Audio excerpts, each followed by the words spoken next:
Hello, everybody, and welcome to the Tip of the Iceberg podcast, brought to you as always by InsideThePenguins.com. I'm your host, Nick Brlansky, joined as always by Nick Horwat. And you know what, Horwat?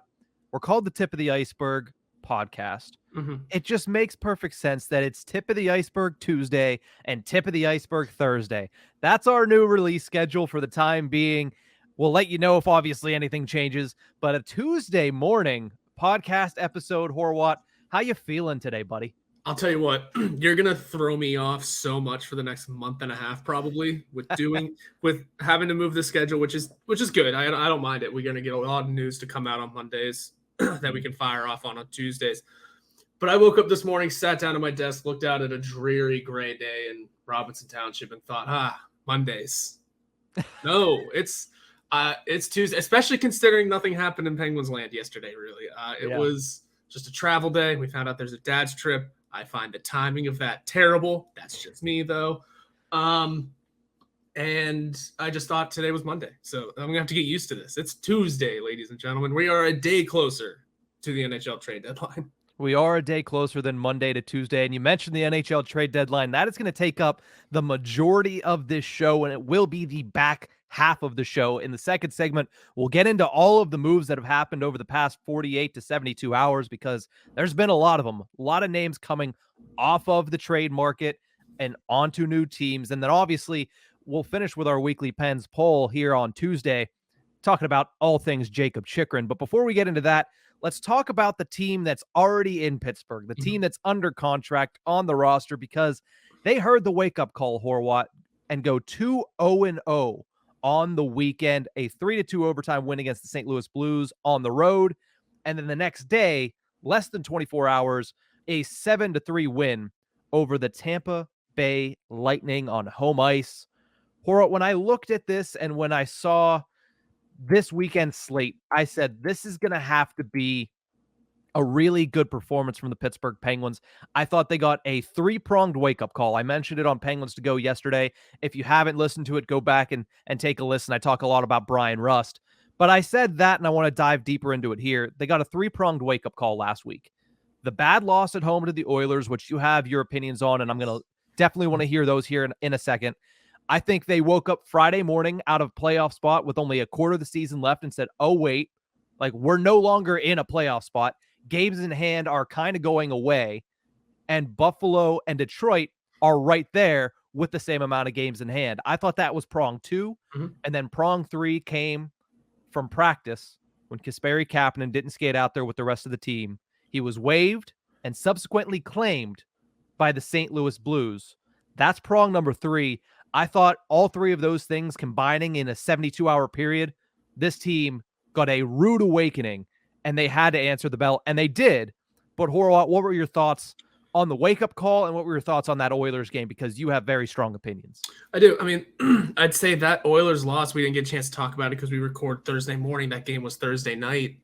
And this is our first time back behind a microphone. I think it was probably the biggest wake-up call for quite a few people, not just the team on the ice, not just the coaching staff behind the bench, but man, general manager Ron Hextall as well. I think that loss, it being 7-1 heading into the second intermission, 7-1. I get it's Connor McDavid and the Oilers. Connor McDavid just scored his 50th goal last night. He's got like 20 games left. The thing about that game, though, is that it wasn't just Connor McDavid, Leon Draisaitl, and Brian Nugent-Hopkins leading the way. It was Devin Shore's first goal of the season. It was Kyler Yamamoto's fifth goal of the season. It was the Edmonton Oilers. They have a shallower depth pool than I think we do at times, and they were beating us. Then we see it gets to 7-1. Tristan Jarry's still in net. Then here come the fire Hextall chants. Maybe I'm forgetting something, but I've never seen a Pittsburgh fan base, at least a Penguins fan base, that vocally upset with a general manager, with anyone on the team. They were booing Crosby and Malkin, who have been booed before. Like we've all seen that before, but this seemed different. The vibe in the building was very different. It was very much, I think, the worst loss the Sidney Crosby era has ever seen. because of a culmination of so many things that haven't happened this season. Penguins fans have been begging for a trade since December 22nd. I think since that overtime loss to Carolina when Malkin chased Jacob Slavin behind the net, I think that was kind of the turning point of kind of this downspell the Penguins have been on since then. Yeah, they've gotten some wins since then, but not many. The winning streak heading into that game be damned, they needed a trade because they had already had a 6-game losing streak in starting in the first month of the season. You could tell there were cracks in the ship that needed to be fixed. Then nothing's been done about it. The last trade and the last roster move that didn't cover up an injury that Ron Hextall has done for this team was trading for Jeff Petrie. That was over the summer. He re-signed Casey DeSmith since then. That's a re-signing that's not an upgrade. He re-signed Kasperi Kapanen since then. That's a re-signing that's not an upgrade. Same with Danton Heinen. And then Jack St. Ivany, minor league guy. He has done nothing to actually bolster and add to this lineup since Jeff Petrie. Unless I'm forgetting something, I'm pretty sure that was it. That's many months. This fan base has been begging for it since before Christmas. March 1st is tomorrow. That's 3 months that this fan base has been wanting something to change, and it finally boiled over for the fans. They said they've seen enough. They didn't care that it was Connor McDavid on the ice. I've never seen a fan base like this chant like that. Mm-hmm. I was texting you and Doug, are we getting a jersey toss? Because I would not have been surprised. I wouldn't have been. I mean, it may have been a little overboard, but I would not have been surprised.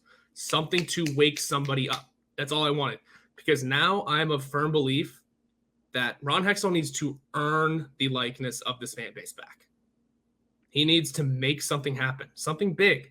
That's why when we talk about Chychrun, I'll go deeper into that. Yeah. I don't think there's a way for Ron Hextall to earn the fan base's respect again in the next 4 days. I don't care what he does. I don't care if he brings in Chychrun and the entirety of the top targets remaining on the trade board. He's not going to earn this fan base's respect in 1 week. It's not going to happen. And he's not going to. He's not going to save his job in 1 week either. I mean, It might be the start of something. Yeah, but exactly. Like I said, and we talked about it last week, he needs to go, and the Penguins need to take him to the Eastern Conference Finals, in my opinion, to save his job. But that's a discussion that we had previously and might have again down the future. But I think when you saw what happened with the Pittsburgh Penguins on Thursday through Friday and even early Saturday as things continued to boil over, you knew that they had to respond. And this was basically the make or break weekend for the Pittsburgh Penguins. It's a tough back-to-back situation with travel against a Blues team that, yes, is selling a lot, is probably not a playoff team, but are a tough team to beat at the Enterprise Center. And they always play tough because look at who their coach is. I mean, it's Berube. He's not going to let his team go out there and not try. And then you have the Tampa Bay Lightning, which I feel like I need to go on a rant about the Tampa Bay Lightning, about how dominant their stretch has been over the past 3 years, and nobody seems to want to talk about it. But still, a very good team this year. For the 4th straight year, they're a serious contender to take out the Eastern Conference, and the Penguins just absolutely wiped the floor with them on Sunday. It's a great response by the Pittsburgh Penguins, one that we've weirdly seen over the past 2 years where the Penguins can handle the Tampa Bay Lightning, but a good response nonetheless. I think the one big thing that I'm going to take away from it is the fact that the Penguins defense, Jan Rutta comes back, plays alongside P.O. Joseph. That pairing allows no goals in the entire game. Rutta leads the team in shot attempts percentage on the ice at 5-on-5 at 63.83, albeit with the fewest ice time over the past 2 games, but nonetheless still leading in expected goals, shot attempts. And they outchanced opponents 17-9 when on the ice. So with Jan Rutta being back, we all mentioned, hey, maybe he should be traded. I said his signing was unnecessary, and I'll hold true to that. He can play lights out. I still thought it was an unnecessary signing. Does not mean I think he's a bad player, and I do think that what he proved to me this weekend is that he is a step up from Chad Ruhwedel. But again, my argument is for 3 years at $2 million more, was he that much of a step up, and does he really help the rest of the defense core that much more? I think he's a fantastic player. I think as a third pairing defenseman, He's a great spot. I think he's a really good pairing guy for P.O. Joseph. And I think he looked great over the weekend. But I still think when you're looking at asset management, having $2.75 million on the third pairing on the bottom pair on that right side, when you consider you have two $6 million plus guys above him, that's just a lot of money devoted to the right side that is not quite where it should be for that much capital. Yeah, you always overpay in free agency, and Jan Rutta might be a situation of that for Ron Hextall, but I definitely think Rutta is at least a step up from Chad Ruhwedel, especially with the season Ruhwedel's been having. It's just kind of been not invisible, but he hasn't done much. Now with Dumoulin scoring, I think he's the last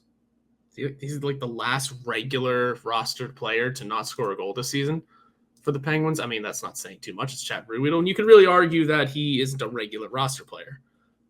But yeah, he's the last. I mean, plus defense, he's the last one to not score, and there's just that to it. But he also hasn't picked up that many assists. I mean, he's only got 4 on the year in 37 games played. Mm-hmm. So I'd say it's fairly regular. But yeah, I would say definitely Jan Rutta is a step up from that. It's not a huge one, not going to make or break a team, but he's at least worthy of the position, I would say, over Chad Ruhwedel, especially this season. And you just overpay in free agency. It's the way it is. You make those deals kind of, and then you find out what the salary cap's going to be almost. It's not, I mean, obviously that's not how it goes, but it's the salary cap staying flat for the last few seasons isn't helping. The salary numbers for the players are going up, but the cap isn't. Mm-hmm. They need something to hit quickly. But otherwise, I mean, I like Jan Rutta as a player. The cap thing is always a different discussion. It is. And I like I said, I'm happy Rutta's back. I'm glad that they can get him back without having to send somebody else down. Obviously, the Kapanen waiver pickup helped that out. And it's interesting enough when you see all of this shake out, and I go over to capfriendly.com and I go to the main page. How much money do the Pittsburgh Penguins right now have in cap space? About $1.9 million. Ron Hextall said, I wanted $2 million to be able to make trades. I need that buffer. Well, now he has that $2 million, and he can thank none other than the St. Louis Blues for taking Kasperi Kapanen off his hands. But the two other things that I want to bring up here about the Penguins' response over the weekend, the defensive performance as a whole. We talked about Rutta, but the defense as a whole was very much improved over this weekend. No defenseman on the team under 54% of the expected goal share. P.O. Joseph was the only defenseman under 60% in expected goals at 5-on-5, and he was at 54.99. So very good performance in expected goals. You look at the shots allowed, which is where the Pittsburgh Penguins are one of the worst teams in the league this season. On average, 34 shots per game for the Pittsburgh Penguins this year, which is 4th worst in the National Hockey League. At St. Louis on Saturday, they allowed 27, including the overtime period. Against Tampa Bay on Sunday, only 29 shots on goal. Really solid performance from the defense. What did you think of them as they tried to respond to what we said happened later in last week? Mm-hmm. That's the way you want to bounce back. I think not only were you getting good defense from your defense, you were getting good offense from your defense. Yeah. Again, contributing on a ton of the goals that happened.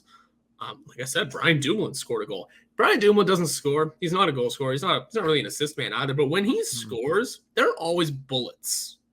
Yeah. For some reason. That man, don't know what it is. And you can tell that between him and Pettersson, who also scored over the weekend, they've been putting chances on net. Pettersson a little more than Dumoulin. But they've had opportunities, especially Dumoulin. I see it every home game, it seems. Dumoulin has an opportunity and pass. Either that or over Deeks for some reason. Yes. He's too tall to be doing things like that. But yeah, it's every time he scores, it's a bullet. So you're getting good defense from your defense, but you're also starting to get more offense from your defense, which was much needed. But I forget where our defense stood in terms of offensive production, but it wasn't good. Bottom 5 somewhere maybe in the league. It needed to find a boost more than just Chris Letang. I mean, we brought Jeff Petrie in here to be kind of a Mike Matheson light. Doesn't have the speed, doesn't have the agility, but has a harder shot and can play a little more defense. we'll see if we still he's starting to get it a little more now. He's starting to turn it around, but need to see it a little more from and P.O. Joseph comes in with all kinds of speed all the time. Maybe that's something that he'll grow into over the years. Jan Rutta's not really going to bring that. Pettersson is more of a puck mover, but hey, you never know. So, yeah, we just needed guys to play a little more offense. Chris Letang is really the only standout offensive defenseman here. And when you look at the Pittsburgh Penguins, that's the way that they want to play hockey. They want to get you from the point. They want to get goals from their defense. They want to get offensive production from their defense. That's always been a mantra of Todd Reirden's defensive system, and that's what the Pittsburgh Penguins are trying to do this season as well. Hasn't worked as well, but this weekend, you mentioned, Brian Dumoulin gets a goal. Pettersson scores a massive goal on Saturday. The secondary scoring as a whole came to play for the Pittsburgh Penguins on Sunday. Jeff Carter, Teddy Bluger, Drew O'Connor, all lighting the lamp on Sunday. It seemed like hell hath frozen over for that to happen. But at the end of the day, I think what we need to do when watching this team and when thinking about this team is pump the brakes a little bit, because this is a 2-game sample size. It is a phenomenal place to start from at this week because you're in a playoff spot once again. You've won 2 games in a row. You're going on a road trip here, can kind of bring the team together, and you probably should be getting a reinforcement, which we'll talk about later in the show, from the trade deadline. I don't think there's very many people on this team that are really on the chopping block because I don't think there's anybody that's going to be valued enough to be traded unless there needs to be salary going out, in which case maybe a Brock McGinn. Maybe a Brian Dumoulin. But again, where is their value? That remains to be seen. But like I said, sample size is very important when it comes to trying to break down this weekend and look at where this team is going with about a quarter of the season left. To finish it off on the defense before we talk about the secondary scoring really quick. This weekend, 2.465 expected goals per 60 allowed by this team. That would be around where 13th in the NHL is right now. This season as a whole, they're 22nd, right? Last year, they were 6th. So there was a big regression this season. But this weekend, if you can start to play like you did this weekend, keeping teams under 30 shots, that's the easiest way. I have all these analytic stats. I love looking at them. But at the end of the day, can you keep the opponent under 30 shots on goal? If you can, I trust Tristan Jarry and even to an extent Casey DeSmith to be able to keep you in the game. And right now, that's the mantra the Penguins need to have. Game by game, take it one at a time, get the 2 points in front of you, and then move on. Because if you try looking forward too much right now, if you're the Pittsburgh Penguins, you're going to get swallowed up by the team in front of you. You need to focus game by game. And I know the team's going to do that. You know Crosby's going to have these guys doing that. But as a fan base, as people that are covering the team, that's how this needs to be approached. Obviously, the trade deadline takes your focus away a little bit, but you need to approach this as next team up, and it's the Nashville Predators tonight, and you need to take it game by game and hope they can stack winning streaks together in the last quarter of the season. Right now, they're at 2. Hey, and all winning streaks start somewhere, right? Now, you can't get to 5 or 6 without getting to 2 or 3. Exactly. So it's a long road ahead. Nashville is an interesting test, I think, too, just because of UC Saros, I would assume, is going to start in net for them. I don't know what, but they're also, I think we discussed it last episode, they're just one of those middling teams. What do they really have going for them positively, aside from absolutely handing the Lightning the second L of the night? We'll talk about that. I don't know. We'll talk about that in the second segment, but I mean, you got to just look ahead of you and you hope that the secondary scoring continues. Like we mentioned, Carter gets his first goal in forever. Teddy Bluger gets his first goal in forever. Brian Dumoulin gets his first goal of the season. Drew O'Connor, 4th goal of the year. That man's going to stay in this lineup. He's putting together a really good stretch of games right now for the Pittsburgh Penguins as a 4th liner. Yeah, he's going to stay in the lineup. And the most shocking part of all that scoring the Penguins did on Sunday, all that scoring, all the depth scoring, no less. And Brock McGinn still didn't get a point, man. He did not. That Bluger goal, I saw it squeak past him. I remember leaning over to Brian Metzer and asking, did it hit him? Did it get Brock McGinn? Nope. Missed him. No, did not. Well, I think that it was nice to see that, but make no mistake, there's still a bottom six problem with the Pittsburgh Penguins that needs fixed this week, and Ron Hextall will be tasked with that. I said on the last episode, my hot take, we'll see Alex Nylander the first game after the trade deadline comes and goes. But we're going to take a quick break. When we come back, let's talk about the trade deadline because it's heating up. A lot of names coming off the board. Some teams overpaying, some teams getting bargains. We'll talk about that after this break.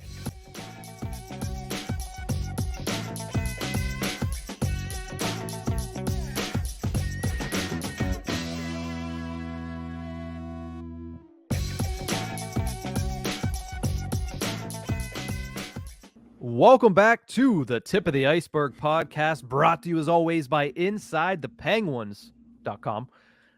The trade deadline is 3 days away now, 4 days away now. It's getting close, and the names that are available are starting to wane down. Let me just read through some of the trades that have happened over the past 72 hours because there've been a lot of big names and a lot of big prices out there.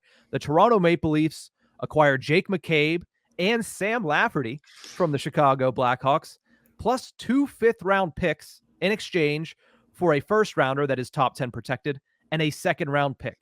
They already added Ryan O'Reilly and Noel Acciari, so the Maple Leafs are gearing up for a run. The Vegas Golden Knights acquired Ivan Barbashev, somebody a lot of Penguins fans were looking at from St. Louis, in exchange for Zach Dean, which I don't know anything about the Vegas Golden Knights system. I don't know what level of prospect Zach Dean is at, but regardless, one of the few teams in the West that are buying is Vegas. They get Barbashev. The Dallas Stars get Evgeny Dodonov from Montreal for Denis Gurianov in a swap of, hey, here's an older, more proven player for, hey, here's a young player having a bad season. See if he can do better with more opportunity in Montreal. Okay. Boston already got Dmitry Orlov and Garnett Hathaway. That happened on Thursday while the Penguins were getting their head busted in by the Edmonton Oilers. The Rangers have already gotten Tarasenko in a trade from the Blues and are closing in on Patty Kane. Really quickly, I think it's going to happen. Do you believe that happens? I bet it does, but if it does, I think that means the Rangers overloaded. I don't know about that. I think that's a great ad for them. I mean, excuse me. Go back to Pittsburgh 2013. I think they're going to overload if they add Kane. Was it 13? It was 13 when they overloaded. Do you think they overloaded with Iginla and Morrow? Yeah, that's what I'm going with. The year they said F them picks, much like Tampa Bay did for Buddy, oh boy. Tanner Jeannot, second-year player from the Nashville Predators, fetches a second, third, fourth, fifth, and top defense prospect, Cal Foote. Here's the thing about Tampa Bay, because we've seen this before. They did it last year with Nick Paul and Brandon Hagel. They did it 3 years ago, I believe with Blake Coleman. And who else did they add? And Barclay Goodrow. Right. Julien Brisebois, the general manager of the Tampa Bay Lightning, he circles the guy that he wants. He goes out and he gets that guy by simply overpaying. And he proves, and I think it's a smart move on his part. Yeah, it's expensive for Tanner Jeannot, but the Tampa Bay Lightning have won 3 straight Eastern Conference titles, 2 Stanley Cup championships, and are once again threatening to be a player in the Eastern Conference. Why are you worried about second, third, fourth, and fifth round picks and Cal Foote? Well, Cal Foote's probably the biggest piece there, in my opinion. Why are you worried about second, third, fourth, and fifth round picks that won't even touch your NHL roster until 2027 or 2026? When you can go out there and win a Stanley Cup this year, 3 and 4 years, I understand. Like, I get it. Who gives a crap? Because they've been so good, and they are so good, that we're going to go out there and get the piece that we want. And has it not worked out for them? Like, has it not? Goodrow and why am I blanking again? Coleman backstopped them to 2 Stanley Cups with the best third line in hockey. Last year, Paul and just they get so many people, I keep forgetting them. But last year, their third line was also very instrumental in them getting to the Stanley Cup again and almost beating the Colorado Avalanche. That went 6 games. I understand that they know what they want. They trust their evaluations. They haven't hit or they haven't missed on any of these trades. And they're selling the farm for it because they know they want that player. That's the player that's going to make them a contender, and they go out and get it. So I commend Julien Brisebois because it hasn't failed him so far. And why not go out there and sell the farm when you think you really have a chance at winning the Stanley Cup, because they have every single year. You're right. Yeah, I get the idea of just selling everything off in hopes of pulling in what you want for victory now. My question is, name all those players again that they've picked up. Hagel, Nick Paul, Blake Coleman, and Barclay Goodrow. If I'm reading this correctly, at least from the lineup card from last game, only one of those guys is still on the team. Nick Paul and Brandon Hagel are still there. I'm missing Brandon Hagel. Is he hurt? He might be hurt. I don't remember him playing on Sunday. But yeah, he's on the first line. That's why. Oh yeah, Brandon Hagel's on the first line. Okay, 2 of those guys are still there. One of them is shockingly playing on the first line. Mm-hmm. Maybe this is me being a little biased against the Tampa Bay Lightning. Let's throw that in there. But also, doesn't that also, because it's also who you got. You got Tanner Jeannot, who the Tampa Bay Lightning gave up more goals in the second period alone than he has all season. Mm-hmm. Let's start there. Number 2, yeah, he's a bit more of a tough guy, and maybe you need that alongside Pat Maroon and Corey Perry and Ross Colton. I don't. Maybe you need another guy. I don't know. Mm-hmm. But now, in those coming years, you don't have those draft picks to trade again. Yeah. I mean, maybe it handcuffs you a little. I don't know. It's also because it was Tanner Jeannot. It's not like you sent that package out for someone who might score more than 5 goals a season. I get he had 20-something the year before, but clearly not this year. I don't know. I didn't like the deal. It was shockingly overloaded. And hey, you know what? You got what you want. And also, just for the sake of talking about those picks and for what the general manager said, Julien Brisebois, man, if I'm a prospect and I get drafted late round by the Lightning, I'm immediately very uncertain of my future. He pretty much said, "You're not going to make my team." I get what he's coming from. I get where Julien Brisebois is coming from. He's saying to the fans, "Hey, I'm getting the guys that can win now. Me and you both do not know if a draft pick can make it." It just kind of runs the morale down of a late round draft pick for the Lightning in the future. That's all. Like, imagine being in that situation. Hey, you maybe want to try and become the late round diamond in the rough that we see all the time. I mean, it's not as common, but we do still see it. Maybe you think you can be that guy. Well, your GM doesn't believe in you, so good luck. See, I wouldn't say that. I also feel like you get drafted by the Tampa Bay Lightning. You say, okay, I'm drafted by the best organization of this decade so far. I'm in Florida where there's no state tax, so I'm already making more money than I would in 90% of other teams. And there is a track record of that organization caring about the people in their organization, because you look at who they're trading, most of them are draft picks. Yes, Cal Foote is a really big piece. And yes, it is an overpay. Nobody is disputing that. Yeah. But when you look at Tanner Jeannot, people say, okay, well, look at how many goals he has this season. I say, look at what he did last season as a rookie. And also look at Nick Paul last year.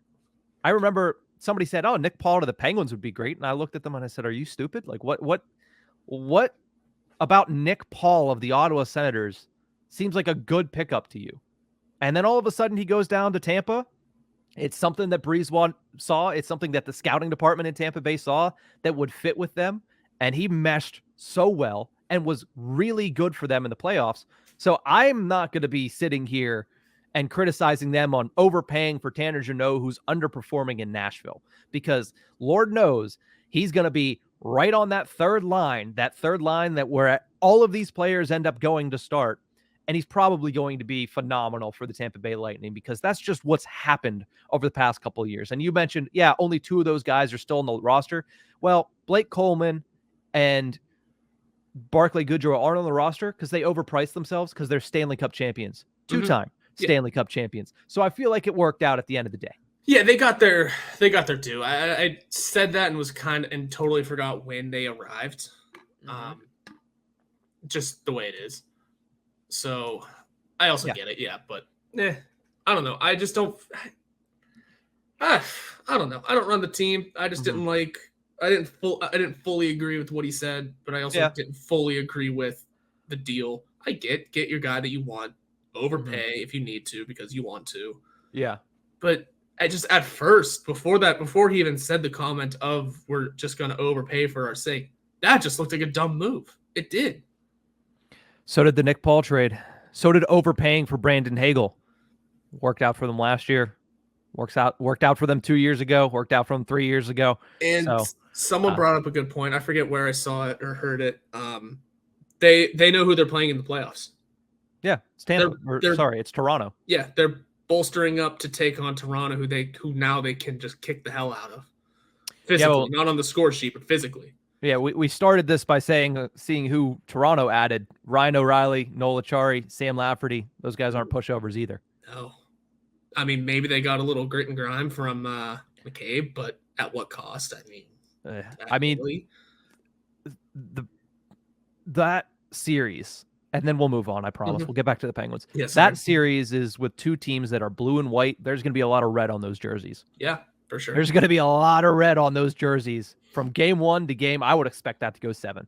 Game 1 to game 7. There's going to be a lot of red, aka blood. The only other move I want to mention before we get to the Pittsburgh Penguins and who they could be targeting, at least in our eyes, who they should be targeting. New Jersey Devils get the prize of the deadline. Timo Meier from San Jose. 7 other players involved in this trade. San Jose also gets back a 1st and 2nd round pick. Meier to the Devils seemed like it was predetermined, basically. And finally, it goes through, and the Devils get their guy, and they're going to be fun watch.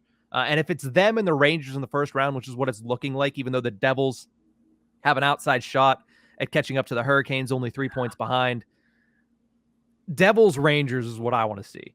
Because that matchup and that rivalry being renewed would be phenomenal. Both teams loading up. Timo to the Devils, Patty Kane and Tarasenko to the Rangers. That's going to be a lot of fun. Not to mention the players that are already there. I mean, Jack Hughes versus Artemi Panarin. Oh, phenomenal. Nico Hischier versus Philip Hedl. Great matchup. Yeah, that's a hell of a matchup just for these two current teams. And like you mentioned, and probably in my opinion, at least the bigger one, get that rivalry going again. Yeah. The Devils have not been good for too long and have been kicking around and not being part of a big rivalry for too long. I mean, come on, people used to hate the Devils. We used to hate the Devils. Let's find some fire to have teams not like the Devils again. Yeah, get them to play the Pittsburgh Penguins in the 2nd round, only for Casey DeSmith to pull off a Frankie Pietrangelo en route to Pittsburgh Penguins Stanley Cup. That'd be great. But as we talk about the Penguins, let's shift back over to the Pittsburgh Penguins. They have yet to make a move ahead of the trade deadline, which comes as no surprise considering Ron Hextall's track record. 2 years ago, he got Jeff Carter on the night before the trade deadline. Last year, Ricardo Raquel came in about 2 minutes before the NHL's trade deadline. So we know it's probably going to wait until Thursday. At least we hope so, because we have an interview on Wednesday that we don't want to be outdated by Thursday. But Horwat, a lot of those names that we talked about over the past 10 minutes, off the list. Some of them were considered players for the Pittsburgh Penguins to go out and look at. Give me one name that you think should be one of the top targets remaining on Ron Hextall's board. We'll get to Chychrun in a little bit, so I'm going to go past that and say if it is true that Tyler Bertuzzi is back on the market, we could use some depth scoring, and it's not that he offers depth scoring per se. You might be able to slot him into the top 6, but he pushes someone down, and that's kind of a key of getting anybody for this team, whether it be a top 6 guy, bottom 6 guy.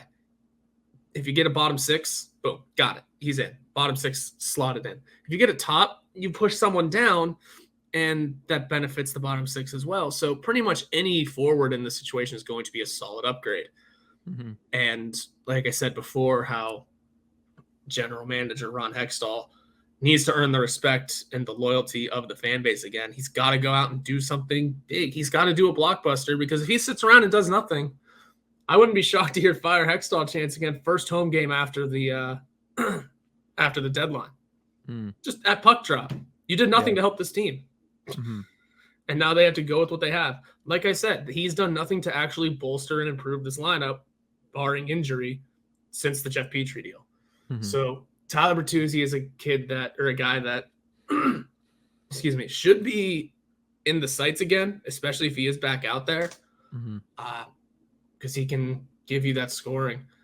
Another interesting piece, I think Brock Besser might just end up staying. The traction on that has really just slowed down. Yeah, everyone in Vancouver, really. Yeah. Ever since Jim Rutherford came out and said, "I'm done talking to the media. It's all Patrick now." Yeah. Well, that might be no surprise. Yeah. Max Domi is also an interesting one, and probably the highlight of everyone's Penguins need to go out and get board. Dude. Mine.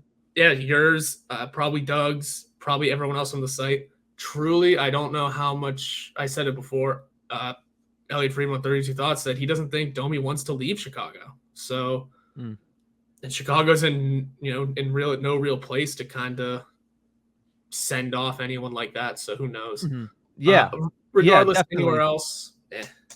Yeah. When you look at those two players, and those are the two names that I have here, Bertuzzi, while I do think the Pittsburgh Penguins need to focus in on a center, especially for the third line, Bertuzzi is an interesting concept because he was off the table over the weekend. Then, of course, according to Darren Dreger of TSN, because of what the Tampa Bay Lightning got for Tanner Jeannot, the Red Wings are starting to put his name back out there, and the cost is going to be a first-rounder plus. Now, I don't know if I want to pay a first-rounder plus for a position that the Pittsburgh Penguins, even though they need third liners, they need depth scoring. I don't know if that is the preliminary need. I think center is probably the biggest area that they should go after. The other thing that goes against Bertuzzi is, are you really going to play a first rounder plus for a pending UFA? And he has $4.75 million on the cap hit. That's a lot of money for not a lot of promise from Bertuzzi when it comes to solidifying his role with the team moving past this season. And it's a big price. Not to mention the fact that even though he's played well last night, a beautiful assist and a losing effort, but 14 points in 28 games. He was injured most of the season. Yeah. What are you really getting with Tyler Bertuzzi? That's the big question to me. So with that, that's why Max Domi is higher on my board. The cost has not really been put out there because there are conflicting reports about whether or not he's going to be made available. I think Davidson came out and said, the general manager of the Blackhawks, that, listen, we're going to be stupid to not take offers and listen to offers, but we did not go out and acquire Max Domi in the offseason just to turn around and trade him unless it's worth our while. So he's going to be listening on trade offers. I don't know what the cost is. The only thing I could find was that a third rounder would be involved, but something feels off about that. I don't know if that's entirely accurate, but the pending UFA only worth $3 million against the cap, 49 points in 59 games. And Horwat, this fun little nugget here, he is among the league leaders in faceoff percentage at 54.2%. And we all know Ron Hextall loves him a faceoff winning third line center. So to me, Max Domi is the preliminary target on the forward side. I do like Tyler Bertuzzi, but I feel like that price for not a lot of promise is not worth the squeeze in that one. So I would go Domi over Bertuzzi. I would go Domi as the top target over everybody except for the guy we're going to talk about in the last segment. Yeah, I think so too. It's just, like I said, I don't know his willingness to leave. And with what you're getting in Tyler Bertuzzi, obviously you're getting the son of Todd, who has plenty of playoff experience. Tyler Bertuzzi just turned 28 4 days ago. He's played he's played 304 games in the NHL, 7 seasons, never a postseason game. He's never played in the postseason. He's probably got that hunger. I didn't realize his dad wasn't a Cup champion. I thought maybe he was with Detroit. Got there afterwards. So, but he still has that sense of Todd Bertuzzi probably breathing down his neck of, hey, you got to find a team that can get you to the postseason. Detroit can make it, probably will next year. this year's not certain. Why not get out there, find a contender this year? And like I just said, Todd doesn't have a cup ring. Yeah. Imagine that family dinner. Well, come on. I mean, that's just a little extra hunger. He's never made the postseason, first time in, and you have that drive. It's something new. You're hitting your prime. He's, like I say, just turned 28. Doesn't have, a lot of prime to give because he's had some weird histories here, but coming off of an injury, he's got the drive in him. He's half a point per game right now, which, I mean, hey, Ron Hextall, the first thing Ron Hextall said about Kasperi Kapanen is that he's a half a point game player, which, by the way, no, he's not. Numbers are close, but no. 14 points in 28 games is genuinely half a point per game for Tyler Bertuzzi. Go for it. That'd be my top, just because I don't know about the Max Domi thing. And whenever I say my top, I mean second. We'll get to the top. We'll get to the top target, and we're both on the same page with that one. But, 2 second-generation NHL stars, Todd Bertuzzi's son Tyler, and obviously Ty Domi's son Max. But I think the one thing both of these guys bring is a little bit of a truculence, as we say, or peskiness. And I think Jeff Merrick said it best a couple weeks ago. Penguins need some pricks, and both of these guys certainly fit the bill there. I don't know if I'd say that they need to get feisty or frisky or whatever Elliot Friedman called the 2016-17 Penguins bottom six, which made no sense. But it certainly makes them harder to play against, and it certainly makes them have a couple more pricks on the roster. I don't know if both of them will be acquired. I think that's a pipe dream. But you say Bertuzzi, I say Domi. I say either one of them would be an upgrade on what's currently here. The other center I want to talk about before we head to break really quickly, Nick Schmaltz from Arizona has emerged as a really important topic and a really important target in the NHL. 27-year-old center has 39 points in 43 games this season. He does have a $4.5 million cap hit, but with it comes team control. There are 3 years remaining on that contract after this year. And that is one thing also that Ron Hextall said he likes, is getting players that have term remaining on their contract. $4.5 million for Nick Schmaltz as a 27-year-old. If you're going to pay a haul to Arizona for Jakob Chychrun, just add more and get Schmaltz. Why not? The goalie market is quiet. I don't think there's anything coming on that front. At least I doubt there's anything coming on that front. You need a center and a third line center, and Nick Schmaltz. I don't know what the price would be there either. I looked through a couple different sources, and there was no price that I could easily find or readily find. But I feel like Schmaltz, if you can't get Domi, because there are a lot of questions around that, and he's a pending UFA, I think Nick Schmaltz is another option that should be high on Ron Hextall's radar. I like that idea. And you want to talk about toughness and truculence? I don't know where this came from. I haven't found any solidified reports on anything. Is Tom Wilson truly getting traded by the Washington Capitals?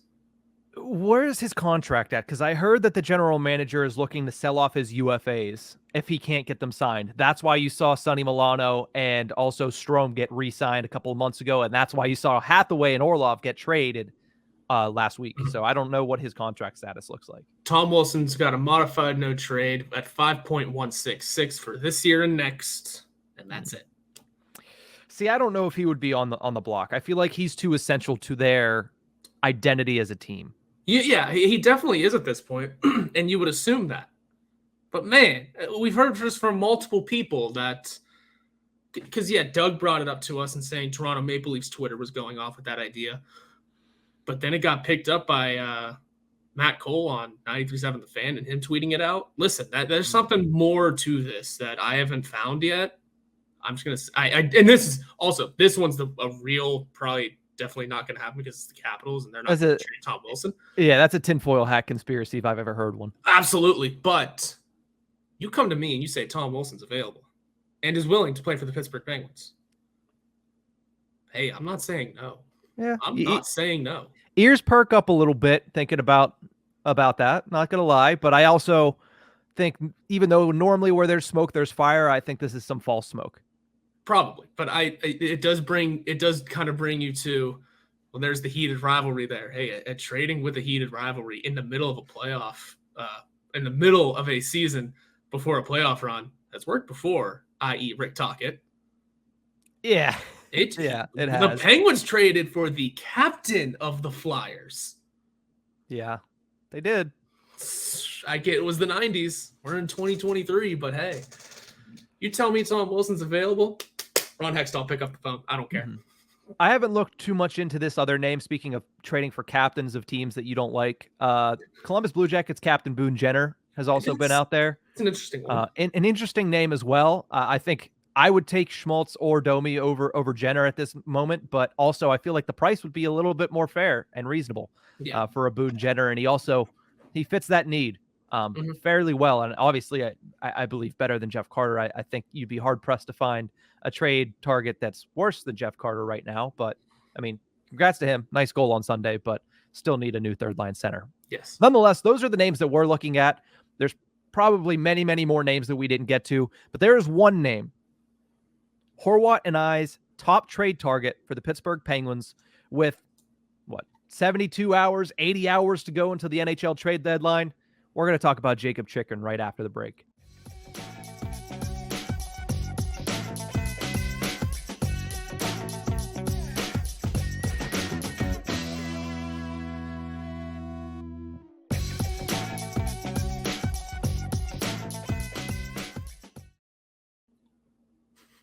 Welcome back to the Tip of the Ice-Burgh podcast, brought to you as always by InsideThePenguins.com. Horwat, we talked about trade targets. I like Domi. You like Bertuzzi. We both kind of like Schmaltz. We both kind of like Jenner. We think there may be something. You think there may be something. I don't think there's anything with the Tom Wilson stuff. But one person that the Pittsburgh Penguins have certainly reached out about, that have contacted the Arizona Coyotes about, and a report from Rob Rossi of The Athletic on Friday kind of broke this all wide open when it said that Mike Sullivan is very much in the camp of the Penguins need to go out and go after top defensive name on the trade board this season, left-handed Jakob Chychrun of the Arizona Coyotes. Ron Hextall hesitant because of the price, and I understand that. 2 first-round picks and a prospect is currently the price that is being floated out there.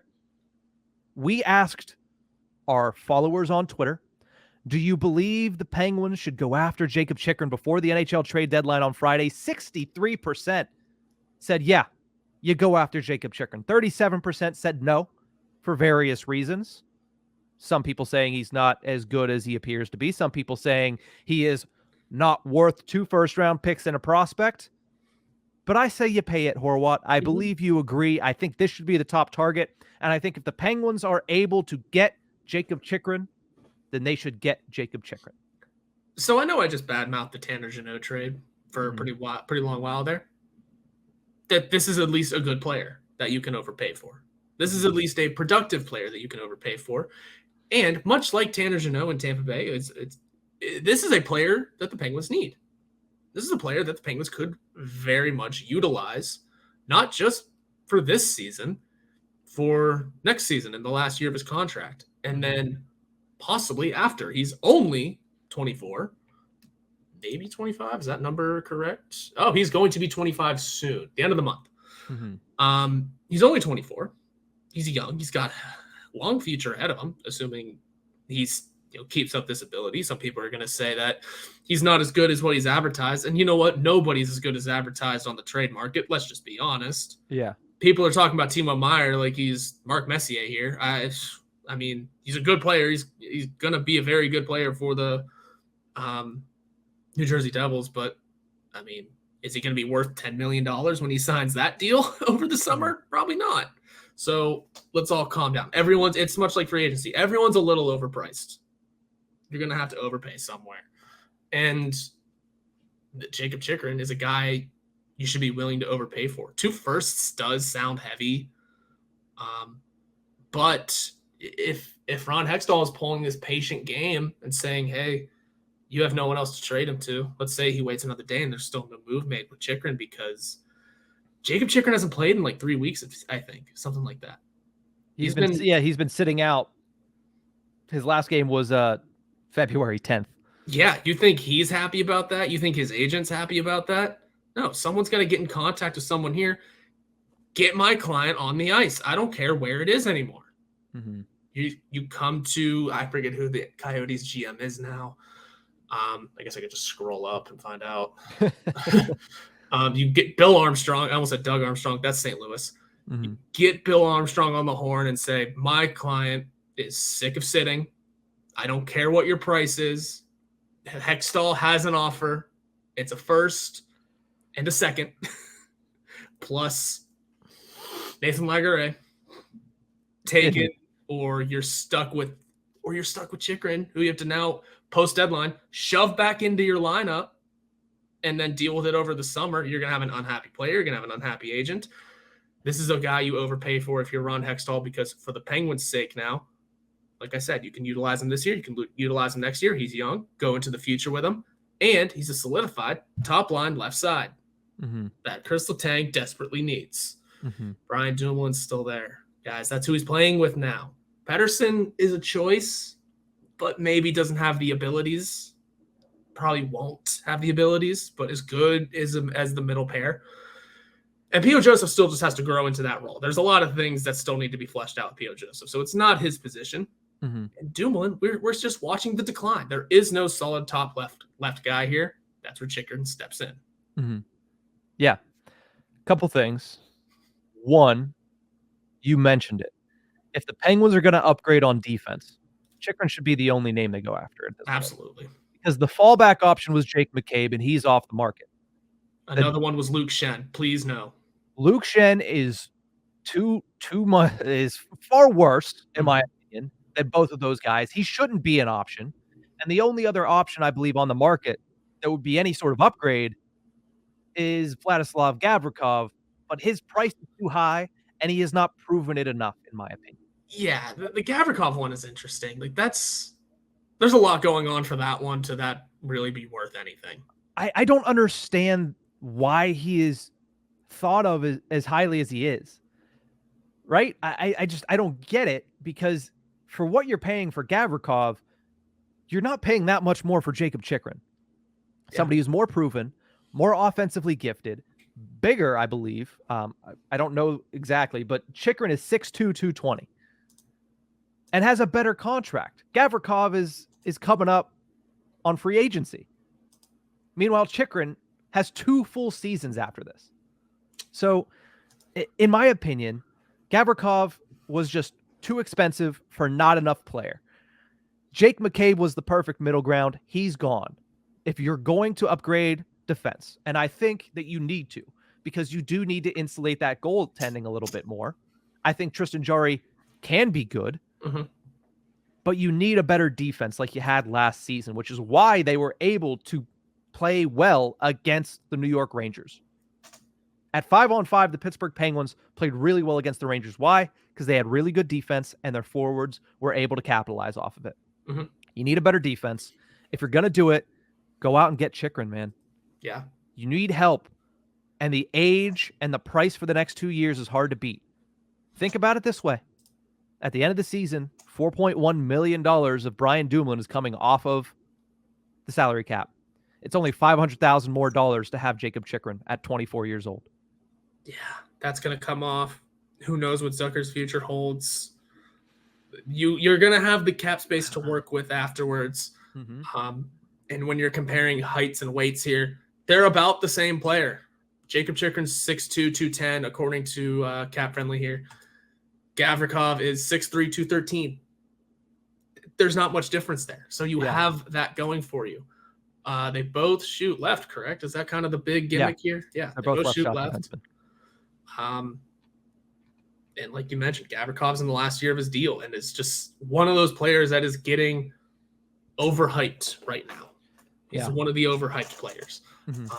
Whereas Chychrun is, at least the hype can be there. It can be proven. And it's one of the fallbacks of a player much like John Gibson almost, in that he's played for a bad team his whole career. Give this dude a good team, and then let's really see what he can be. You know, I'm not saying John Gibson needs to come home, but it's give a player a good team, and it changes things. Yeah. It would certainly be understanding considering what we've seen, obviously. Ricardo Rakell comes to the Penguins last season after, it had been, over 12, 14 months before anybody had actually connected him to the Pittsburgh Penguins. And he's been on the trade block for how long? John Gibson has been rumored to come to the Penguins since Matt Murray was still here. So, and according to David Pagnotta, that link is still there. Well, I mean, John Gibson, Whitehall legend, is just... Did you know John Gibson's from Pittsburgh? Yeah. Did you know that? I knew. Did you know that? Vinny Trocheck is from Pittsburgh area too. Did you know that? Man, he'd be a nice third line piece now, wouldn't he? Oh my goodness. I mean, sorry to pull that string. Oh my goodness. But the last thing, talk about last summer, eh? Oh my goodness. Last thing I'll say here, and I want to get your opinion on this because it includes it's in my head a hypothetical trade that includes one of Pittsburgh's favorite players right now. 2 first-round picks and Ty Smith for Jakob Chychrun, yes or no? See, Ty Smith is where you throw me off. What do you need another left shot defenseman for? You have Chychrun for the next 2 years. You have P.O. Joseph that you can re-sign, and you have Marcus Pettersson. You're right. And Ty Smith is also 24, is he not? Ty Smith, I believe, is 22 years old. Oh, yeah, he's 22. He's younger.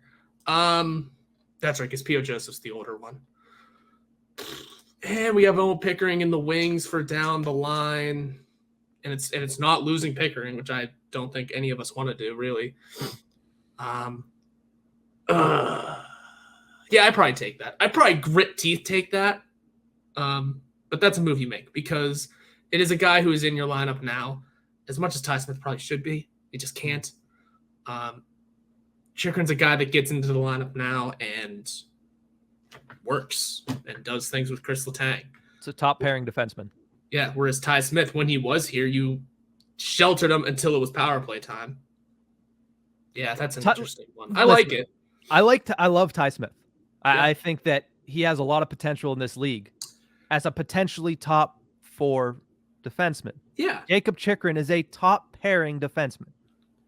There is a gap there, and I understand that you're also paying the 2 first-rounders, but your need for Ty Smith kind of goes out the window a little bit when you get Jakob Chychrun. Yeah. So make the deal. Make the deal, Ron. Just do it now. If that's the ask, 2 first and Ty Smith, make the deal. Just close your eyes, look away, and hit the button. I don't like. Don't even stare that down with confidence. Stare it down, Ron. 2 firsts, Ty Smith. Give us Chychrun. We'll give you a 3rd first, and you give us Schmaltz 2. Whoa! Deal done. Whoa! All right, hold on. Maybe a little far, but 2 firsts and Smith for Chychrun. I would make that deal. 2 firsts is a lot, but hey, we'll see. It's a steep price, but if you want to upgrade, that's the deal you make. Overpay. Gotta overpay. All right. The only difference is Tampa Bay has always been that one piece away. The Penguins are more than that one piece away, and that kind of handcuffs you for going after a center, which I think is more important.